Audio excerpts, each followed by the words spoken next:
तो भाई नमस्कार सभी बहन भाइयों को। तो आज ये हमारी एसएससी जो जीडी की मिशन सफलता बैच चल रहा है, इसकी ये 10वीं क्लास है। तो इसमें जो भी पीवाईक्यू हैं वो करने लग रहे हैं। तो भाई क्लास को अभी शुरू करते हैं।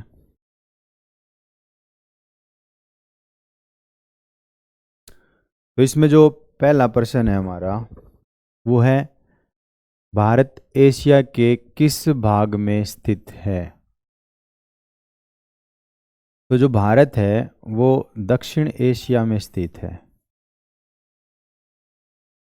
दक्षिण एशिया में जैसे कि भी बात करें, एक तो भारत हो गया, अफगानिस्तान हो गया, पाकिस्तान हो गया, बांग्लादेश हो गया,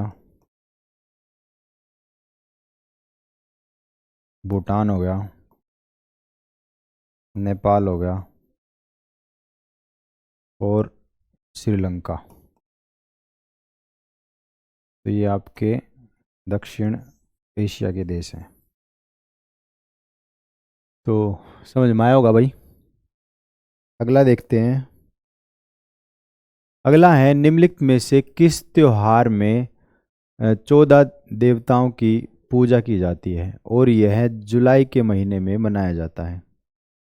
तो इसका जो आंसर होगा वो है खर्ची पूजा। अब जो खर्ची पूजा जो फेस्टिवल है, यो त्रिपुरा में हर साल मनाया जाता है। त्रिपुरा। और जो इनमें और ऑप्शन है उनमें देख लेते हैं। बोनालू। जो बोनालू त्योहार है ये तेलंगाना का है। और जो लोसर है ये तिब्बत भाषा का शब्द है। लो का मतलब है नव और सर का मतलब है वर्ष या साल। और ये जो त्योहार है ये लद्दाख में मनाया जाता है। अगला है त्रिपुरेश्वरी। ये त्योहार त्रिपुरा का है। और इसमें क्या होता है, दिवाली का जो महीना होता है, दिवाली के दिनों में इसमें मंदिरों में जो है पूजा की जाती है। तो ये त्योहार त्रिपुरा का है। तो अगला देख लेते हैं। अगला है, भारत का कौन सा पड़ोसी देश राष्ट्रमंडल खेलों का हिस्सा नहीं है। तो भाई इसका जो आंसर है वो है चाइना। और ये सारे हैं, तो चाइना नहीं है। अब जो राष्ट्रमंडल खेल हैं, इनका मतलब कि राष्ट्रमंडल जो देश है इनमें कौन शामिल है।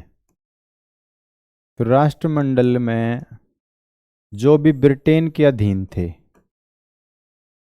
ब्रिटेन के अधीन ज्यादातर देश वही हैं इसमें।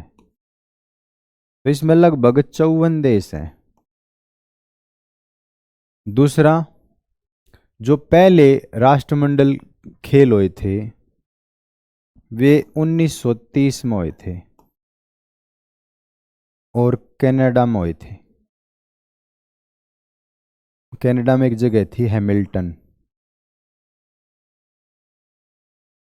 तो यहाँ पर ये जो है कनाडा के अंदर इनका आयोजन हुआ था 1930 में। अगला देख लेते हैं। तो अगला जो प्रश्न है वो है, जलियांवाला बाग हत्याकांड 1919 में हुआ था। तो जलियांवाला बाग कहाँ पर स्थित है। तो जलियांवाला बाग है पंजाब में। और पंजाब में भी जगह है अमृतसर। तो ये जो घटना हुई ये हुई 13 अप्रैल 1919 में, बैसाखी वाले दिन हुई थी। बैसाखी वाले दिन। तो 1919 में एक रोलेट एक्ट आया था। Rowlatt act. तो इस चीज का विरोध कर रहे थे, क्योंकि ये काला कानून था भाई। तो पंजाब में विरोध करने के लिए जलियांवाला, यानी कि जो जलियांवाला बाग है, यहाँ पे इकट्ठा हुए। और जलियांवाला बाग एक व्यक्ति हैं, जल्ली नाम था उनका, तो उनकी वो जगह थी, तो वहाँ पर इकट्ठा हुए, बाग था। तो उसमें जो माइकल ओ डायर है, एम ओ डायर, इसने वहाँ पे गोलियां चलवा दी थी।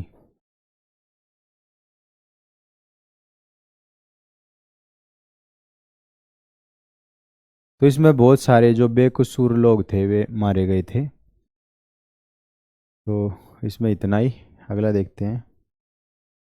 अगला प्रश्न है, निम्नलिखित में से कौन तब अध्यादेश जारी कर सकता है जब राज्य विधान मंडल सत्र में न हो और वह संतुष्ट हो कि तत्काल कार्रवाई की आवश्यकता है। तो जो अध्यादेश जारी करना है राज्य में, तो उसमें करेगा राज्यपाल। यदि देश में करेगा तो राष्ट्रपति। तो यहाँ पे देखते हैं थोड़ा सा। देश में होगा और एक राज्य, तो देश में करेगा राष्ट्रपति, आर्टिकल 123। और यहाँ पे करेगा राज्यपाल, राज्यपाल। तो ये जो आर्टिकल होगा, इस दो ने हम इस साइड ले आएंगे, दो और एक यो, तो 213। अब इसमें क्या होता है कि भाई जिस टाइम पे कोई भी मीटिंग ना हो रही हो, सेशन नहीं चल रहा हो, और उस टाइम पे किसी कानून की आवश्यकता पड़ जा, तो देश के अंदर तो राष्ट्रपति करेगा और राज्य के अंदर राज्यपाल। और जो कानून है वो अधिकतम 6 महीने 42 दिन तक लागू रह सकता है। यानी कि संसद या विधानमंडल की जब भी बैठक होगी, तो 6 सप्ताह के अंदर यदि उस पर कानून बना दिया जाता है तो वो कानून बन जाएगा। अगर नहीं बनाया जाता है तो फिर वो जो अध्यादेश है वो समाप्त हो जाएगा अपने आप। तो इसमें इतना ही। अगला देखते हैं। अगला प्रश्न है, 1868 में बंबई में किस संस्था की स्थापना हुई? तो 1868 में प्रार्थना समाज की स्थापना हुई थी, और इसकी स्थापना करी आत्माराम पांडुरंग, पांडुरंग। और इसमें जो ऑप्शन है उनमें भी देख लें, जैसे भाई राम किशन मिशन, तो राम किशन मिशन की स्थापना हुई 1897 में, और इसकी स्थापना करी विवेकानंद, तो स्वामी विवेकानंद ने करी। इनके जो गुरु थे राम किशन परमहंस, इनके गुरु थे, ये इनके गुरु थे। इनको दक्षिण का संत भी बोला जाता है, या दक्षिणेश्वर भी बोला जाता है। तो स्वामी विवेकानंद ने करी रामकिशन मिशन की। अगला है जैसे थियोसॉफिकल सोसाइटी, इसकी स्थापना 1875 में करी। दो व्यक्ति हैं इसमें, अमेरिका में हुई थी, यूएसए में। तो एक तो है इसमें सर ऑल कोट,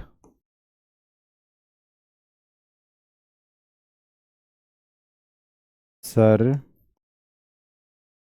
ऑल कोट, एक तो ये हो गए ऑल कोट। और दूसरे है मैडम ब्लावत्स्की,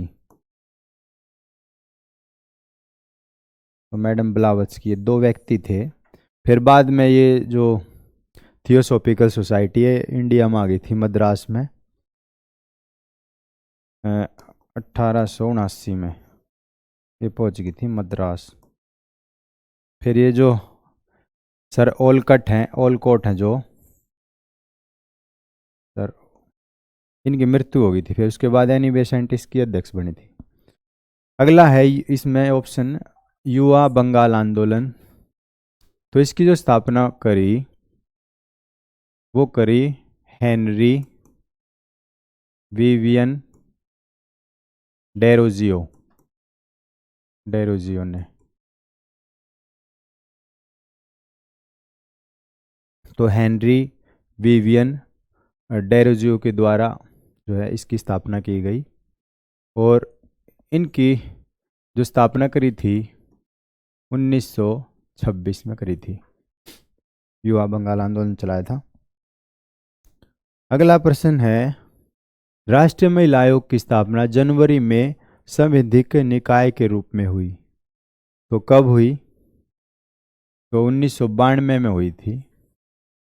तो 1990 में एक महिला की सुरक्षा को लेकर के एक अधिनियम लाया गया था। और फिर 92 में ये जो राष्ट्रीय महिला आयोग है इसको बनाया गया। अब क्वेश्चन है कि भाई इस महिला आयोग की पहली महिला अध्यक्ष कौन थी? तो इसका जो आंसर है वो है जयंती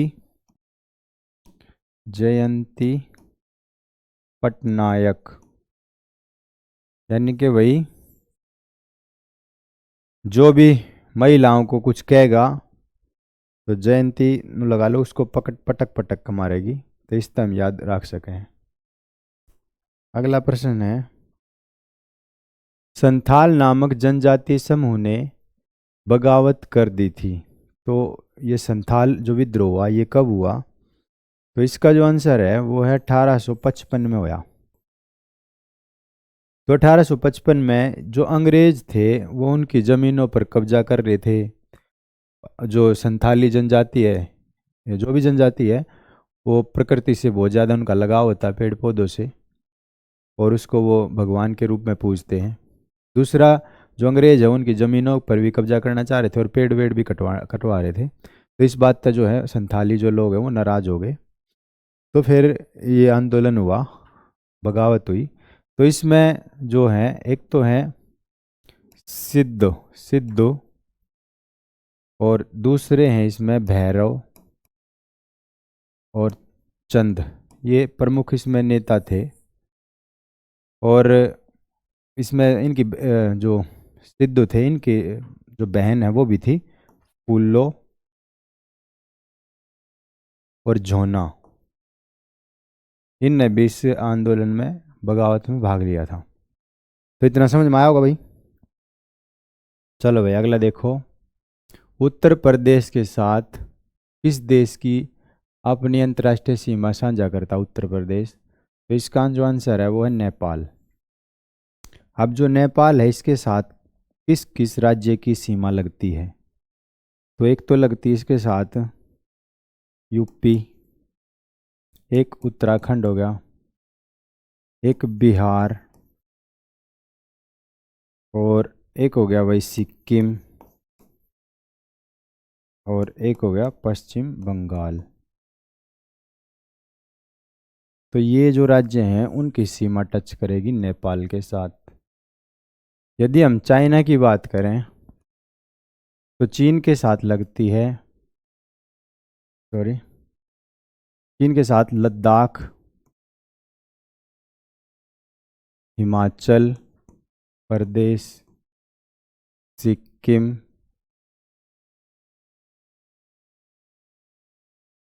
हिमाचल प्रदेश, सिक्किम और उत्तराखंड। तो ये जो हैं चाइना के साथ टच करेंगी। उसके बाद हम बात करेंगे भूटान। तो भूटान के साथ टच करेंगे एक तो पश्चिम बंगाल और असम, अरुणाचल और सिक्किम। पाकिस्तान की यदि हम बात करें तो पाकिस्तान के साथ लगेगी जम्मू कश्मीर, लद्दाख, राजस्थान, पंजाब और गुजरात। तो ये जो हैं इनके साथ टच करेंगी। तो अगला देख लेते हैं। एक दिन मैं इनको जो ट्रिक की चल रही है हमारी शॉर्ट वीडियो, तो उनमें एक एक देश के साथ जो भी टच करें हैं तो इनकी याद कराऊंगा मैं ट्रिक के साथ आपको। अगला है चलिहा साहिब उत्सव के दौरान सिंधी लोग भगवान झूलेलाल के प्रति अपनी श्रद्धा अभिव्यक्त के लिए डैश दिनों का उपवास रखते हैं। तो इसका जो आंसर होगा वो है 40 दिन। अब जो सिंधी लोग हैं इनका जो फेस्टिवल आता है ये जून जुलाई के महीने में आता है। तो उसमें वे जैसे भाई 10 दिन तक, 21 दिन तक और 40 दिन तक ये उपवास रखते हैं। और उसमें एक कमल का पत्ता लेके उस पर वही हलोथी पलोथी मार के ऐसा मतलब दिखाया जाता है। और सिंधु जो नदी है उसके ऊपर मछली को तैरता हुआ दिखाया जाता है। और फिर उसके बाद भाई चावल का इनका प्रसाद बना के, हलवा प्रसाद ये बना के जो है खाया जाता है इसमें। तो वीडियो भाई यहीं तक। तो सभी बताना कि भाई कैसी लगी। अच्छी लगी हो तब भी बताना और भूंडी लगी हो तब ज़रूर बताना। पर एक शिकायत आपसे, आप जो है इसको शेयर नहीं करते और लाइक भी ना करते, कमेंट की तो भूल ले जावें। तो सभी बाण भाइयों से रिक्वेस्ट है कि भाई इसने लाइक करा करो, शेयर करा करो और सब्सक्राइब कर लो चैनल ने। अपने जो भी हैं यारे प्यारे शब्द और भेज दो। तो थारी तैयारी बहुत बढ़िया करवाई जाएगी, कोई मतलब वो दिक्कत नहीं आओगी। बहुत सारे ऑफलाइन पढ़े हैं उनके सिलेक्शन भी हुए हैं, तो आपका भी होगा। तो आज की वीडियो में इतना ही। तो सभी भाण भाइयों ने हाथ जोड़ के प्यार भरी राम राम।